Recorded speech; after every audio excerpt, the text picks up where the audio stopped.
There are a number of reasons why Algeria is believed to be concerned over what is taking place in Tunisia. Firstly, it appears that Saied did not inform Algiers before he launched his coup, and he had to scramble to call Abdelmajid Tebboune in the dead of the night, who then responded by sending his foreign minister to Tunis the next day in order to ascertain how far Saied will go and what his roadmap is. The second reason is that Said's coup overwhelmingly benefits the UAE, Egypt and Saudi Arabia. And from Algiers' perspective, the UAE is an antagonist that is intent on bringing instability to the region. When Algiers looks to Libya, it sees UAE as a prime antagonist, a prime agent provocateur, supporting Haftar, who himself has made statements threatening Algeria before. When it looks to the west, it sees that the UAE is supporting Morocco and supporting Morocco's bid over the disputed Western Sahara, and the UAE has even established a consulate in Al Uyun in the Western Sahara in an affirmation of its support for Morocco, and it's also encouraged Morocco to normalize ties with Israel in order to expand Morocco's capability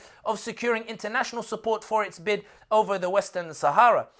In other words, Algeria is fearful that with the UAE benefiting from this coup, there is a risk that Tunisia may well become an eighth emirate of the UAE, i.e. a proxy for the UAE in order to facilitate UAE interests that will inevitably come at the expense of Algeria. And this is why, when it comes to what is taking place in Tunisia, it is more likely that Algeria will prefer a power-sharing arrangement. Algeria is not interested in dictating what happens in Tunisia or in extracting loyalty from Tunisia, but rather it is keen to ensure that none of the Gulf states who are competing with one another can exert overwhelming influence in Tunisia. And that's why Algeria is likely to try to seek a power-sharing arrangement between Ennahda and between Qais Saied. Because for all its reservations towards Ennahda, Algeria will not accept the UAE exerting overwhelming influence and will prefer Ennahda to act as a check on Qais Saied and the UAE, and will prefer Qais Saied and the UAE to act as a check on Qatar in their support for Ennahda. And Algeria will believe that the US will also have the same